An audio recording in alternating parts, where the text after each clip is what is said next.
এইখিনি হৈছে আৰায়াৰ কুকুৰা চৰাইৰ পোৱালি, যিটো কুকুৰা চৰাই নেকি 12 মাহে কণী পাৰে, মানে নন ষ্টপ বছৰি 280 পৰা 320টালৈকে কণী পাৰে। এইটো আমাৰ থলুৱা কুকুৰাৰ নিচিনা বাহিৰত এৰি দি পালন কৰিব পাৰি, দেখাই পাই আছে। আৰু ঘাঁহ বন খাই একেবাৰে শেষ কৰি দিয়ে। চাওক ভিতৰত বাউণ্ডাৰীৰ ভিতৰত যিখিনি ঘাঁহ বন আছিল সব খাই শেষ কৰি দিছে। এইটো কুকুৰা চৰাই আমাৰ অসমৰ জলবায়ুৰ লগত কমপ্লিট মিলি যায়। আমাৰ থলুৱা কুকুৰাৰ নিচিনা পালন কৰিব পাৰি, কোনো ধৰণৰ অসুবিধা নাই। আৰু কণী বহুত পাৰে, কিন্তু এইটো কুকুৰা চৰাই নিজে উমনি নলয়। ইয়াৰ পৰা যদি পোৱালি জগাব বিচাৰে হয়তো আমাৰ থলুৱা কুকুৰাৰ তলত দিব লাগিব, আৰু নহ'লে ইনকিউবেটৰ মেচিনত দিব লাগিব যদি ইয়াৰ পৰা পোৱালি জগাব বিচাৰে। ইয়াৰ কাম খালি কণী পাৰা, ই খালি কণী পাৰিব।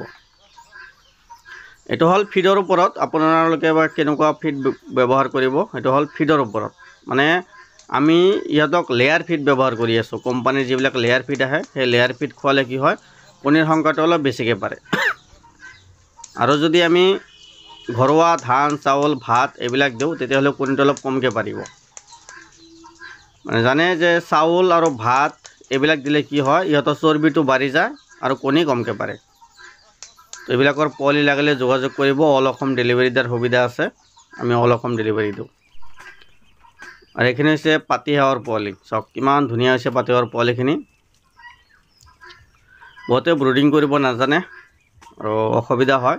তো হাঁহৰ কি কৰে বন্ধুসকল, মানে পানী বহুত পেলায়। সেইকাৰণে হাঁহৰ কাৰণে এনেকুৱা চাংঘৰ বনাব, চাংঘৰ বনাই সুন্দৰকৈ নেট দিব পোৱালিবিলাক ব্ৰুডিং কৰাৰ কাৰণে, আৰু পানী দিব, দানা দিব।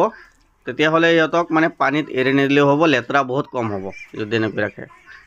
আৰু অলপ ডাঙৰ হোৱাৰ পিছত এনেকুৱা চাৰিওফালে নেট ব্যৱহাৰ কৰি ভিতৰত ৰাখিব পাৰিব। তো চাওক এইটো 2 মাহ পাৰ হৈছে, 3 মাহ কমপ্লিট হোৱা নাই, আৰু চাইজবিলাক চাওক কিমান ধুনীয়া হৈছে। ইয়াত আছে টোটাল 500 হাঁহ আছে, আৰু যিবিলাক নেকি অলপ বেছি ডাঙৰ ডাঙৰ হৈছিল এইবিলাক ধৰি ধৰি অলপ বিক্ৰী কৰা হৈছে, আৰু বাকীখিনি ইয়াত আছে। তো পাতিহাঁহতো লাভ আছে। মানে বহুতে কয় যে আমাৰ পুখুৰী নাই, বিল নাই, আমি কেনেকৈ পালন কৰিম।